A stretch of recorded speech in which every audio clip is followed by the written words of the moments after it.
বনকৰ্মীক গামোচা পিন্ধালে গাঁৱৰ ৰাইজে কাৰণ তেওঁলোকে মঙলবাৰেহে গম পাইছে যে অঞ্চলটোত বন বিভাগৰ মানুহ আছে বুলি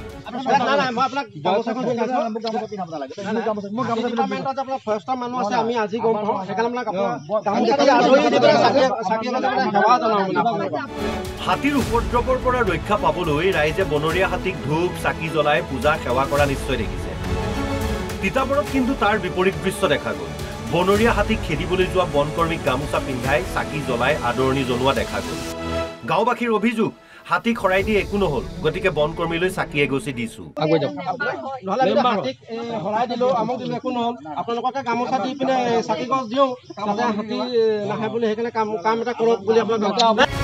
হাতীৰ উপদ্ৰৱত অতিষ্ঠ গাঁওবাসীৰ কাণ্ড দেখি অপ্ৰস্তুত হ'ল বনকৰ্মীৰ দল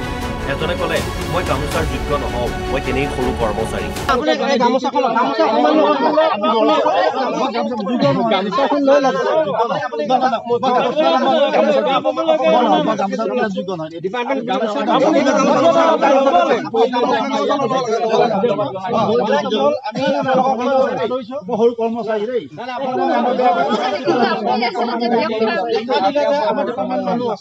গিবন অভয়াৰণ্যৰ পৰা ওলাই অহা হাতীৰ জাকে বিভিন্ন সময়ত তিতাবৰৰ বিভিন্ন অঞ্চলত উপদ্ৰৱ কৰি আহিছে বিগত এসপ্তাহ ধৰি এই অঞ্চলটোত হাতীৰ জাকে ঘৰ ভাঙি ভঁৰালৰ ধান নষ্ট কৰিছে কিন্তু বাৰম্বাৰ ফোন কৰাৰ পাছতো উপস্থিত নহ'ল বন বিভাগৰ লোক আজি 7-8টা দিনে হওক আমাৰ তিতাবৰ লেটেকু গাঁও আপোনাৰ বন্য শাস্তি গিবনৰ পৰা ওলাই আহি আজি বহুত মানে হাতীয়ে বহুত নষ্ট কৰি আছে ঘৰ ভাঙি আছে বা ভল ভাঙি আছে স্কুটি ভাঙি আছে তেনেকা বহুত আজি আপোনাৰ সন্ধিয়া প্ৰায় 10টামান বজাত মানে ৰাতি হাতী আহি ভল ঘৰ ভাঙিলে আমি ফৰেষ্ট ডিপাৰ্টমেণ্টক বাৰম্বাৰ ফোন কৰাৰ স্বত্বতো আজি বুলি নহয় 7টা দিন উকলি গ'ল হাতী আহি অপদস্থ চলাই আছে ফোন কৰাৰ স্বত্বতো একো ফোন এটা ৰিচিভ নকৰে একো ৰেছপণ্ড নকৰে আৰু ইয়াৰ পৰা প্ৰায় ইয়াত 500 মিটাৰ ভিতৰত পৰিব ফৰেষ্ট ডিপাৰ্টমেণ্টৰ যোনটো অফিচ আছে তেখেতসকলে আজিলৈকে এটা উপস্থিত নহ'ল যে ফৰেষ্ট ডিপাৰ্টমেণ্ট হাতীৰ লগত জড়িত থকা ডিপাৰ্টমেণ্ট হয় নে নহয়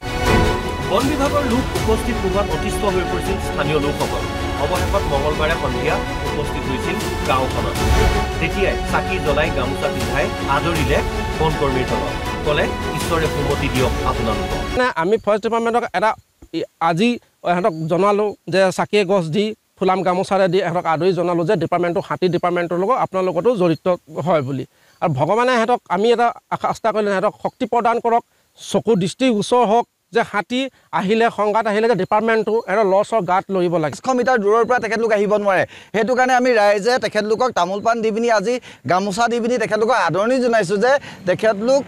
যদি হাতী আৰু মানুহৰ সংঘাত হয় বা ঘৰ কিবা ভাঙে তেখেতলোক আহিব লাগে বুলিহে আমি আজি আদৰণি জনাইছোঁ তিতাবৰৰ পৰা চন্দন কলিতাৰ ৰিপৰ্ট NB নিউজ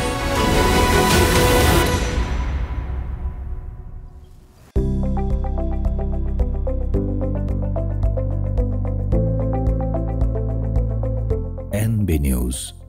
সহজ সৰল ভাষাত নৱভাৰতৰ কথা